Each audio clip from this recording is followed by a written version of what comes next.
할렐루야. 우리 하나님 말씀 요한복음 말씀을 같이 봉독을 했죠. 2장 1절부터 11절. 우리 말씀 가지고 예수 우리의 기쁨이라고 하는 제목 가지고 우리 하나님 말씀 증거하겠습니다. 세계 3대 박물관이 있죠. 뉴욕에 가면은 뉴욕 메트로폴리탄 박물관이 있고요. 그리고 영국에 가면은 런던의 대형 박물관이라고 있습니다. 그리고 그 프랑스에 가면은 르브르 박물관이라고 있습니다. 여러분 혹시 그 영국의 대형 박물관 가보셨어요? 거기 가면은 입장료를 받게요, 안 받게요? 안 가보셨으니까 모르는 거야 이게. 벌써 표정이 안 가봤는데 어떻게 해요 그러시네. 제가 가르쳐 드릴게요. 갔다 온 제가 가르쳐 드릴게요. 갔다 온 제가 받지 않습니다. 왜 안 받는지 아세요?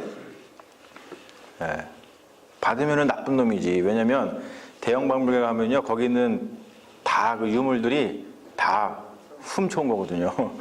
그러니까 차마 받을 수 없는 거지. 차마 훔쳐온 것 갖고 전시하면서 차마 받을 수 없는 거예요. 혹시 그리고 프랑스 여행 가보신 분?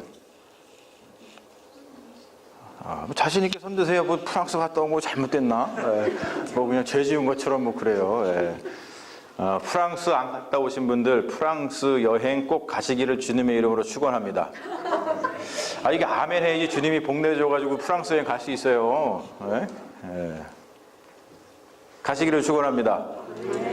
이제 못 가. 두 번째 하면 못 가요. 첫 번째 했어요. 첫 번째.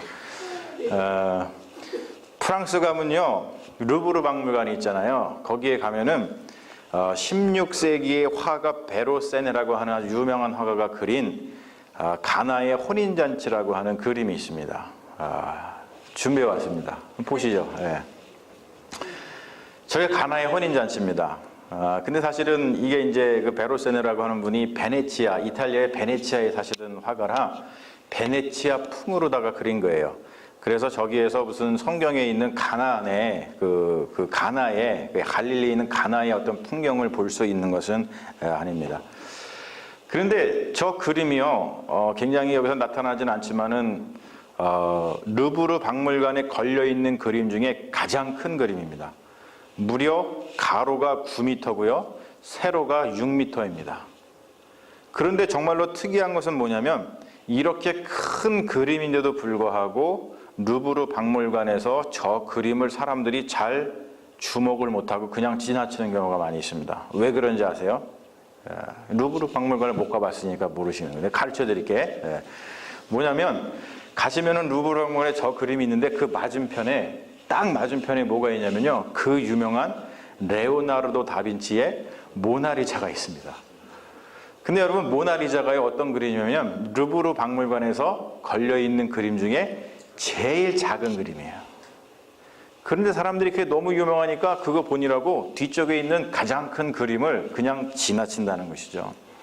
자, 여러분 한번 배우셨죠? 루브르 박물관 가면은 모나리자의 그림만 여러분 보지 마시고, 저 뒤에 이렇게 이제 저 좋은 그림이 있다는 걸 알려주시고, 가가지고 그 모나리자 그림만 보는 사람들한테 뒤에도 좀 보라고 이렇게 좀 아는 체 하시고 잘난 척 하세요. 그러면 좋을 것 같습니다. 자, 요한복음에 등장하는 가나의 혼인잔치의 이야기는 이렇게 많은 예술가들에게 영감을 주고, 그리고 또 우리 신앙인들 사이에서도 아주 인기 있는 그런 이야기 중에 하나입니다. 가나의 혼인잔치 이야기는 이 요한복음에만 나오는 아주 독특한 그런 이야기죠. 요한복음을 읽어보면은 거기는 많은 영적인 영에 대한 이야기가 많이 나오기 때문에 매우 영지주의적인 그런 문서 같지만 사실은 겉으로만 그렇고요. 요한복음을 깊이 있게 들어가다 보면은 이 요한복음은 굉장히 히브리 문서입니다. 즉 구약 성경에 대한 이해가 없으면 요한복음을 이해하기 쉽지 않습니다. 그러니까 우리가 이제 그 사순절 되면은 그 요한계시록 묵상을 하게 될 텐데, 여러분 제가 이제 나눠드린 그런 자료를 보면서 여러분 묵상하시다 보면은 왜 그런지 그때 가서 이제 더 깊이 있게 깨달으실 거예요. 자, 근데 이 요한복음을 읽어내는 방법 중에 이 요한복음서에 등장하는 7개의 표적을 중심으로다가 읽는 방법이 있습니다. 그러니까 요한복음을 보면은요, 7개의 표적, 사인이 등장을 하는데 그 사인이 뭐냐면 되게 기적이에요, 기적. 어떤 기적이, 오늘도 기적이 일어나죠. 물이 변하여 포도주 된다. 어떤 기적 같은 일이 일어나잖아요. 그런데 요한복음에는 그 7개의 표적을 중심으로 해가지고 그 표적을 둘러싼 오해 그리고 이해의 변증법의 방법으로다가 이야기를 이끌어가는 아주 중요한 그런 구성 방식을 가지고 있습니다. 그 표적을 두고서 예수님이 어떤 기적을 베풀었는데 표적을 두고서 어떠한 부류는 오해합니다. 그러다 보니까 예수님을 어떻게 하려고 그러겠어요? 죽이려고 그러겠죠. 그런데 어떤 부류는 표적을 보고서 이해합니다. 여러분, 이해를 하면 어떠한 일이 생길까요? 예수님을 주님으로 고백하는 믿음이 생긴다는 거예요. 가나의 혼인잔치 이야기, 오늘 우리가 읽은 이 가나의 혼인잔치 이야기는 요한복음에 등장하는 7개의 표적 중에서 첫 번째 표적에 해당합니다. 그래서 오늘 여러분 말씀을 봉독하시면서 하나님 말씀 받으시면서 눈치채신 분은 아시겠지만 이렇게 오늘 본문 말씀 맺고 있죠. 예수께서 이 첫 표적을 갈릴리 가나에 행하여 그의 영광을 나타내심에 제자들이 그를 믿으니라. 첫 번째 표적 후에 요한복음을 보면 오해 세력에 대한 이야기가 전개됩니다. 그리고 난 다음에 이해하는 사람들에 대한 이야기가 이어집니다. 예수님의 표적을 두고 이해한 사람들, 예수님이 이런 분이구나, 예수님을 주님으로 맞이했구나, 예수를 믿게 되는 그런 이야기의 주인공이 보면은 니고데모와 수가성 여인, 즉 우리가 잘 아는 그 사마리아 여인의 이야기입니다. 여러분, 그렇다면 가나의 혼인잔치는 무엇을 가리키는 표적일까? 무엇을 가리키는 사인일까? 자, 요즘에는요, 결혼식을 하게 되면은 대개 하루 만에 끝납니다. 요즘에 한국에 가면은 뭐 결혼식을 할 때 뭐 하루도 아니죠. 그냥 뭐 결혼식장에 그냥 그 공장처럼 탁탁탁 찍어낸데 뭐 30분, 1시간도 안 되지 뭐 탁탁탁 찍어낸다. 그래요. 그래서 뭐 친구 목사라든지 선배 목사님 말 들어보면 한국에 가서 그 주례사 할 때요. 뭐 그 오더가 떨어진다. 오더. 5분을 넘으면 안 됩니다. 오더가 떨어진대. 그 5분 동안 무슨 얘기 하겠어요? 잘 먹고 잘 살아라. 그러고 오는 거지 뭐. 그렇죠? 자, 고대의 유대인들의 혼인잔치는 요즘처럼 하루 만에 끝나는 것이 아니고 1 week에서 2 week, 1주에서 2주간에 걸쳐서 행해졌습니다. 그 긴 기간 동안 혼인잔치가 벌어지는데 그러면 주인은 넉넉하게 음식을 준비하고 또 포도주를 준비해야만 했고, 그리고 사람들은 잔치에 참여하여 가지고 그 음식과 포도주를 먹으면서 이 혼인잔치의 흥을 돋우었습니다. 그 유대인들에게 잔치에서 가장 중요한 음식이 있습니다. 그게 뭐죠? 오늘 말씀에 등장하는 포도주입니다. 포도주는 흥, 기쁨을 돋우는 최고의 음식이었어요. 그래서 만약에 잔치에 포도주가 떨어지면은 잔치는 그것으로 그냥 끝나는 거예요. 뭐 더 이상 기쁠 게 없는데 뭐 더 하겠어요? 끝나는 겁니다. 근데 오늘 말씀 보니까 가나의 혼인잔치에 한창 벌어지고 있을 때 문제가 발생했습니다. 바로 뭐예요? 포도주가 똑 떨어진 겁니다. 포도주가 떨어졌다고 하는 것은 혼인잔치의 호스트, 주인의 입장에서는 이만저만 부끄러운 일이 아니에요.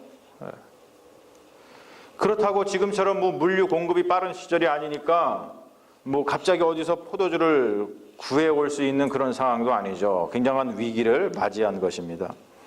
이 사실을 안 예수의 어머니는 예수에게 포도주가 떨어진 그런 사정을 이야기를 합니다. 뭐라고 얘기하냐면 저들에게 포도주가 없다. 그랬더니 예수의 반응이 다소 시큰둥합니다. 여자여, 나와 무슨 상관이니까? 내 때가 아직 이르지 아니하였나이다. 여러분, 제가 이거 보면은 예수님이 중2병 걸렸나? 뭐 어쩌라고 막 이러는 것 같아요. 그렇죠? 어쩌라고. 물론 이제 그런 뜻은 아니겠죠. 뭐 여자요, 뭐 다 뜻이 있을 겁니다. 다 뜻이 있습니다. 그리고 나서 포도주가 만들어지는 신비로운 이야기가 전개가 된다는 거예요. 자, 오늘 말씀 보니까 혼인집에 뭐가 있었냐면 정결 예식에 따라 2-3통 드는 돌 항아리 6개가 있었습니다. 여기서 2-3통 드는 이라는 것은 돌 항아리의 사이즈를 이야기하는 거예요. 우리나라 말로는 잘 나오지 않지만 영어 성경을 보시면 뭐라고 나와 있냐면 20 or 30 gallons 항아리 이렇게 나옵니다. 뭐는 뭐냐면 한 30갤런 정도 들어가는 돌 항아리가 6개가 놓여 있었는데 원래 그것의 원래 쓰임새는 정결 예식에 쓰는 물을 담는 것이었어요. 여러분 성경을 좀 아시는 분은 아시겠지만 유대인들은 이렇게 누가 찾아오거나 갔을 때 손하고 발을 이렇게 씻는 물을 갖다가 이렇게 내주잖아요. 근데 거기에 쓰는 것이었습니다. 하인들이 예수님의 지시에 따라 가지고 그 6개 돌 항아리에 물을 가득 채웁니다. 그리고 그 항아리에 물을 떠가지고 연회장에 갖다 주었더니 돌 항아리에 들은 그 물이 최상급의 포도주로 변한 것이에요. 여러분 정결 예식에 쓰는 물이 포도주로 변했습니다. 물 대신에 포도주가 그 안에 들어 있었습니다. 여러분 바로 이것이 우리가 오늘 생각해야 할 굉장히 중요한 주제이죠. 자, 이게 여러분 무슨 말인지 도대체 이게 뭐냐? 혼인잔치가 벌어지고 포도주가 있고 갑자기 이게 이렇게 변화하고 그러는데 이게 뭐냐? 여러분 이 신비로운 일을 이해하려면 구약에 대한 배경 지식이 필요합니다. 제가 아까 얘기했듯이 요한복음은 구약에 대한 배경 지식이 없으면 엉뚱한 해석을 낳습니다. 그래서 우리가 구약에 대한 이야기를 잘 알아야 되는데 먼저 잠언서를 먼저 보면은 이렇습니다. 잠언서 9장에 보면은요 이런 구절이 있어요. 다 같이 한번 읽어볼까요? 시작. 너는 와서 내 식물을 먹으며 내 혼합한 포도주를 마시고 어리석음을 버리고 생명을 얻으라. 명철의 길을 행하라 하느니라. 할렐루야. 구약에서 포도주는 뭐냐면 지혜를 상징합니다. 포도주를 마신다는 것은 지혜를 먹는 거예요. 지혜를 얻게 되는 행위를 가리킵니다. 여러분 이 배경을 꼭 알아야지만 오늘 이 연회장에서 포도주가 등장하는 이유를 우리가 알 수 있어요. 그리고 또 성경에 보면은 호세아서가 있는데 구약 성경의 호세아서를 보면은 혼인 결혼에 대한 이미지를 사용해서 하나님이 이스라엘과 혼인 관계에 있는 것에 대해서 이렇게 이야기를 하고 있습니다. 우리 같이 한번 볼까요? 넘겨봐 주세요, 시장님. 우리 같이 한번 호세아서를 같이 한번 읽어봅니다. 시작. 여호와께서 이르시되 그 날에 내가 나를 내 남편이라 일컫고 내가 내게 장가들어 영원히 살되 공의와 정의와 은총과 긍휼히 여김으로 내게 장가를 들며 진실함으로 내게 장가들리니 내가 여호와를 알리라. 혼인잔치는 그러한 의미입니다. 혼인잔치는 하나님하고 이스라엘 백성하고의 그런 관계를 이야기하고 있어요. 지금 그거를 보여주고 있는 겁니다.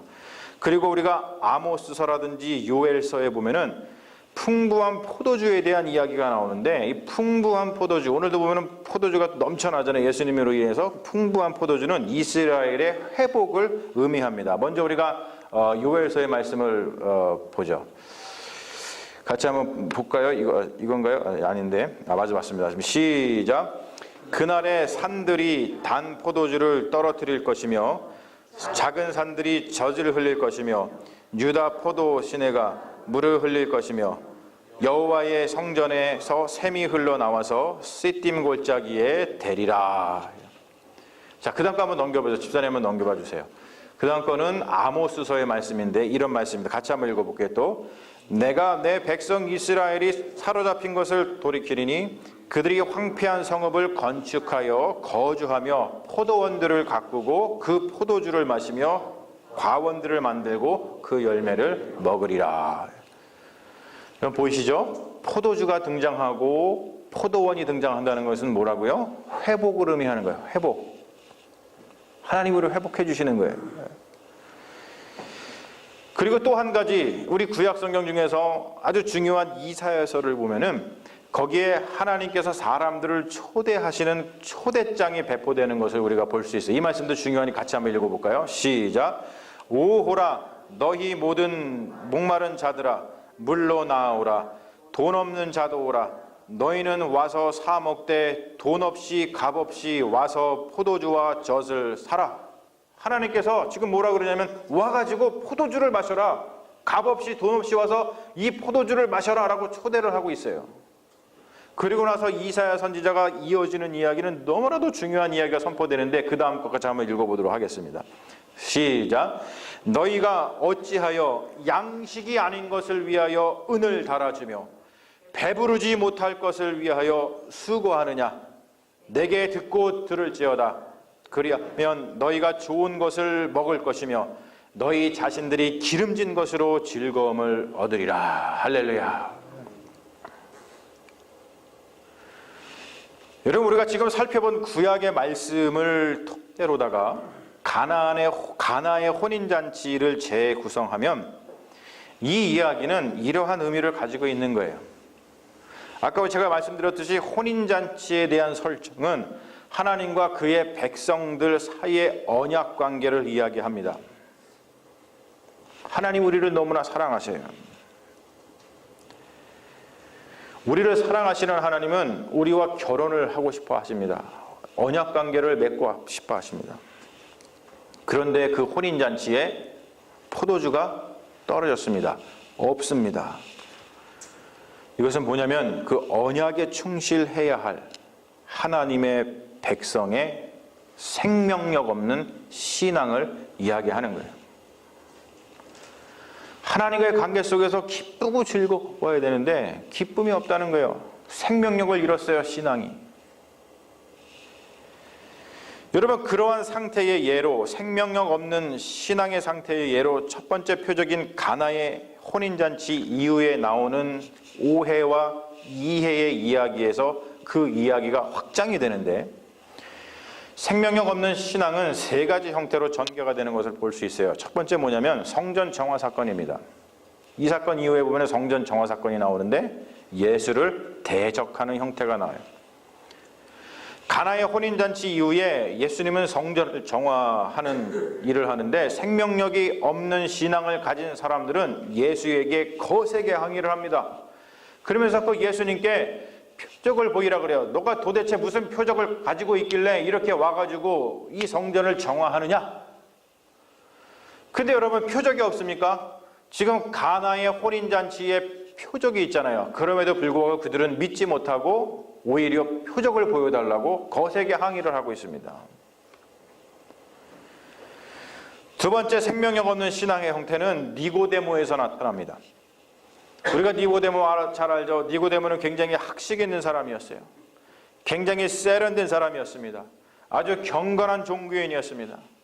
그래서 그는 예수를 찾아와서 이렇게까지 예수를 인정을 합니다. 우리가 당신은 하나님께로부터 온 선생인 줄을 믿나이다.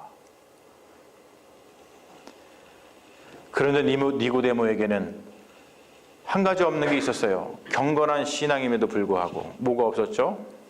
거듭남이 없었습니다. 거듭남. 여러분, 거듭남이 없는 사람에게는 종교적인 갈망은 있지만 기쁨이 없습니다. 마지막 세 번째로 생명력 없는 신앙의 형태는 우리가 잘 아는 그 사마리아 여인, 수가성 여인에게서 나타납니다. 그 사람은요, 구원이나 영생에 관심이 없는 사람이었어요. 하루하루 정말로 힘겹게 살아가는 사람이었어요. 그 사람을 바라보면 저 사람이 무슨 낙으로 사나? 왜 저렇게 사나? 알 수 없을 정도로 정말로 힘든 삶을 사는 사람이었습니다. 생명에 대한 목마름과 부족함을 육신적인 것으로 채워가던 그런 사람이었습니다. 가나안 혼인잔치의 표적을 오해한 사람들은 예수를 죽이는 세력으로 등장을 합니다. 그러나 그 표적을 이해한 사람들은 말할 수 없는 기쁨을 얻는다는 거예요. 니고데모가 그렇고 우리가 잘 아는 이 수가성 여인, 사마리아 여인이 그렇습니다. 특별히 이 수가성 여인의 기쁨이 두드러지죠. 그가 예수가 누구인지를 깨닫고 나서 이렇게 행동하잖아요. 자기가 들고 있던 그 물동이를 버려버리고 평소에 대면도 하지 않던 그 사람들에게 달려가서 내가 예수를 만났다라고 하면서 와서 한번 봐라 라고 하면서 복음을 전하면서 살아갑니다. 기쁨이 넘쳤어요.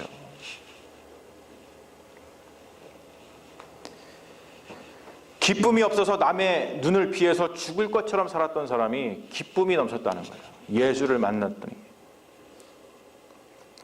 사랑하는 여러분, 우리가 예수를 오해한 사람들처럼 예수에게 적대적인 감정을 갖고 있지 않다 하더라도 우리가 우리의 삶을 돌아보면 우리가 신앙인인데도 불구하고 우리는 니고데모처럼 수가성 여인처럼 기쁨이 없는 삶을 살아갈 때가 많아요. 사는 게 왜 이렇게 재미가 없지? 우리에게는 모든 감정이 다 있는 것 같아요. 분노도 있고, 어쩔 때는 재밌는 것 같아. 어떠한 감정들이 다 있는데 가만 보면은 하나의 감정이 빠져 있는데 기쁨이 빠져 있다. 기쁨. 여러분, 기쁨이 빠진 감정 얼마나 밋밋하겠어요. 제가 한번 생각을 해봤어요. 말씀을 준비하면서 기쁨이 빠져 있다. 어떠한 상태일까? 나한텐 기쁨이 있는 것일까? 마침 제가 어떠한 책을 읽고 있고 어떤 시집을 읽을 때 거기도 그런 표현이 있더라고요. 기쁨을 뺀 무엇.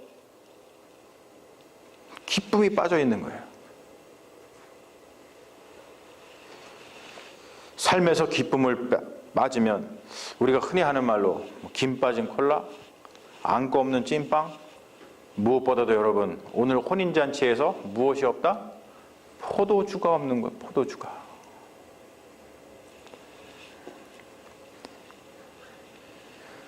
우리는 우리에게 기쁨이 없는 이유를 자꾸 다른 데서 찾습니다. 내가 건강이 없어서 이렇게 기쁘지 않나? 내가 돈이 없어서 그런가? 사람들에게 인정을 받지 못해서 그런가? 그래서 우리는 건강을 위해서, 돈을 벌기 위해서, 사람들에게 인정을 받기 위해서, 또는 이거는 보편적인 것이지만 또는 각자마다 내가 이것만 있으면 기쁠 것 같아 라고 하는 그것을 위해서 우리는 수많은 노력을 기울이고 에너지와 거기에 물질을 씁니다.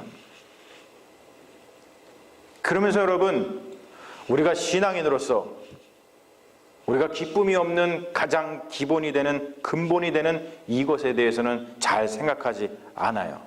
바로 뭐냐면 포도주이신 예수를 내가 마시고 거기에 흠뻑 취해 있나 취해 있지 않나 그거를 생각하지 못한다는 거예요. 여러분, 우리는 가나의 혼인잔치의 이야기를 들으면서 오늘 우리가 위에서 살펴본 그 이사야서의 하나님의 말씀이 우리 비수처럼 이 가슴에 다가와야 됩니다. 아까 뭐라 그랬어요? 이사야 선지자가 너희가 어찌하여 양식이 아닌 것을 위하여 은을 달아주며 배부르지 못할 것을 위하여 수고하느냐.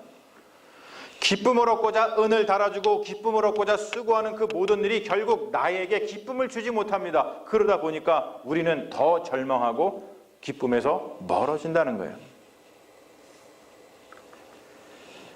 가나의 혼인잔치 이야기를 들으면서 우리는 다시 하나님의 이 말씀을 들어야 됩니다. 내게 듣고 들을지어다. 그리하면 너희가 좋은 것을 먹을 것이며 너희 자신들이 기름진 것으로 즐거움을 얻으리라. 할렐루야. 여러분, 이 말씀이 들려줘야 돼요. 너희가 좋은 것을 먹을 것이며 너희 자신들이 기름진 것으로 즐거움을 얻으리라. 하나님의 말씀을 들으면.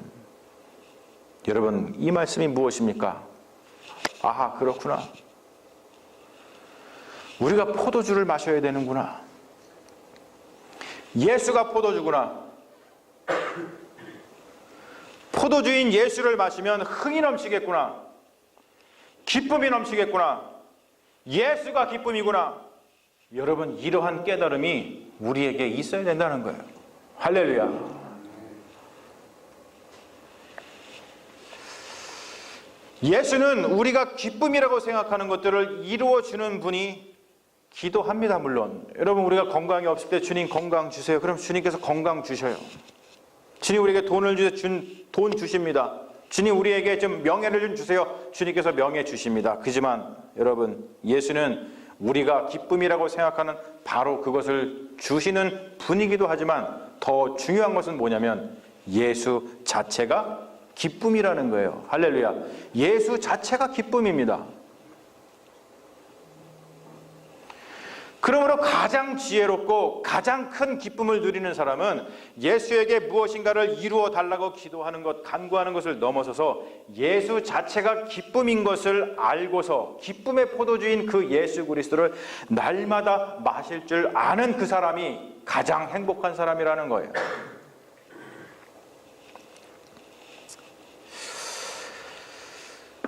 역사에 보면은 아주 훌륭한 음악가들이 참 많이 있었었는데 그중에서 이분의 음악을 들으면은 저 하늘에 있는 것 같아, 그런 분이 있죠. 그분이 누구냐면 아주 경건한 음악가였던 요한 세바스찬 바흐라고 있습니다. 이거는 아니에요, 집사님. 벌써 보여주시면 안 돼요. 근데 그 세바스찬 바흐가 이걸 알았던 것 같아요. 그래서 그는 음악을 작곡을 했는데 아까 잠깐 나왔던 Jesus, Joy of Our Desiring. 여러분, desire가 뭔지 아시죠? 우리의 욕망입니다. 우리의 소망이고 바람입니다. 근데 바흐가 뭐라 그러냐면 예수는 우리가 욕망하는 그것에 대한 기쁨이라는 거예요. 여러분, 우리의 욕망은 우주보다 큽니다. 그러다 보니까 그 무엇으로도 채울 수가 없어요. 그런데 우리의 욕망을 채워주는 것은 우리에게 기쁨을 주지, 우리가 막 바라는 것은 우리에게 기쁨을 주지 못하지만 이 바흐가 얘기하는 것처럼 예수가 그 우주와 같은 우리의 욕망을 채워줄 수 있는 분이다라는 것을 이야기합니다. 왜요? 예수님은 온 우주보다 크신 분이기 때문에 그렇습니다.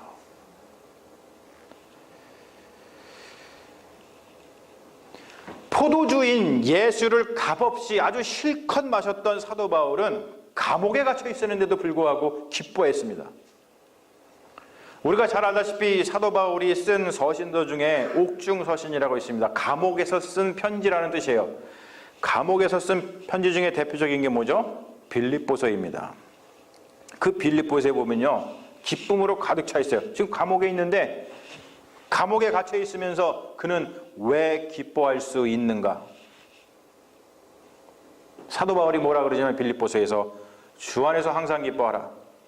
내가 다시 말하노니 기뻐하라. 그러면서 그가 기뻐할 수 있는 그 이유에 대해서 이렇게 증언을 합니다. 우리 같이 한번 이 말씀 봉독해 볼게요. 시작. 내가 궁핍함으로 말하는 것이 아니니라.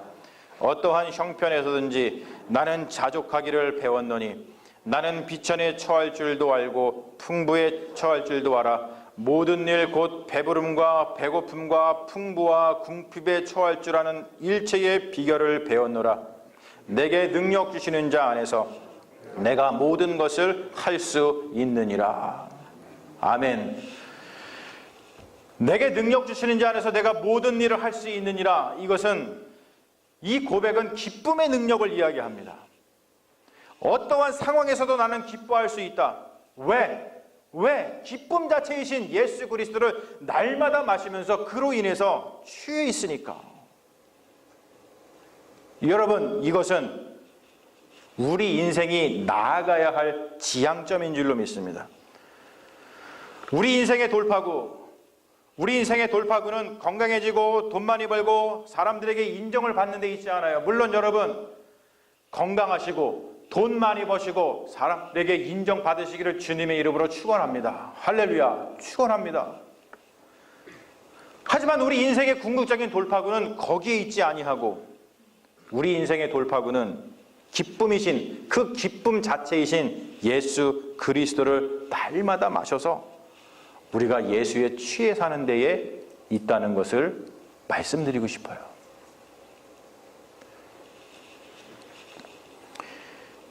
여러분, 그런 사람은, 예수로 인해서 취해서 기쁨이 넘치는 사람은 I am nothing, 아무것도 아니어도 가장 행복한 사람이라는 거예요. 그것이 성경의 증언입니다. 그것이 하나님의 말씀입니다. 사랑하는 여러분, 한번 상상해 보세요.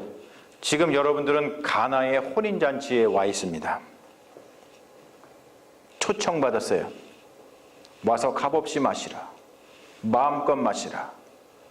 여러분들 하나님께 가나의 혼인잔치에 초청받았다고 생각을 해보십시오. 거기에 지금 포도주가 놓여 있습니다. 이 포도주는 예수 그리스도입니다. 예수 그리스도, 포도주인 예수 그리스도를 마시고 기쁨을 얻으시려십니까? 아니면 포도주를 내려놓고 혼인잔치를 파하시겠습니까?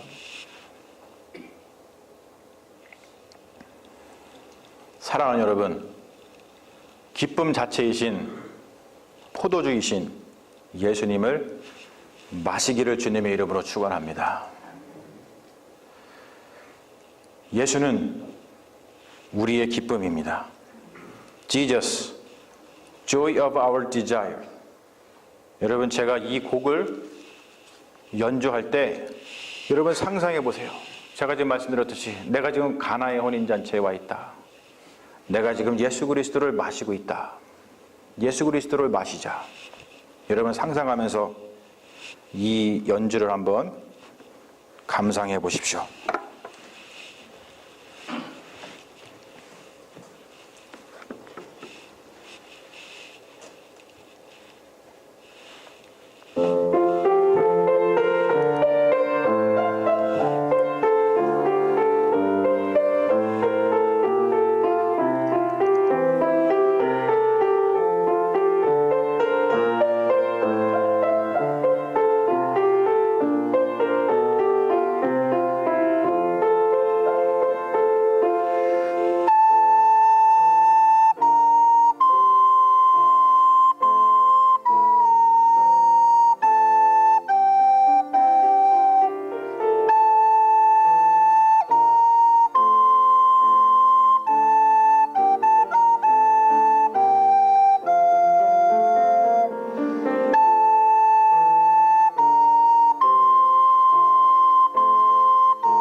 우리 같이 기도하겠습니다. 가나의 혼인잔치를 통하여 무엇이 참된 기쁨인지를 보여주신 주님, 우리도 그 잔치에 참여하여 참 기쁨이신 예수의 포도주를 값없이 마음껏 마시고 싶습니다. 모든 감정을 다 경험해 보아도 거기에 기쁨이 빠져 있다면 그것은 맛없는 소금, 빛 없는 열에 불과합니다. 포도주와 같은 예수가 우리 안에 가득하다면 우리는 감옥에 있더라도 바울처럼 기뻐할 수 있습니다. 우리의 인생에 기쁨이 없는 이유는 우리 안에 예수가 없기 때문입니다. 주님, 기쁨을 주옵소서. 예수의 포도주를 주옵소서. 우리가 마시고 영원히 기뻐하겠나이다. 예수님의 이름으로 기도합니다. 아멘.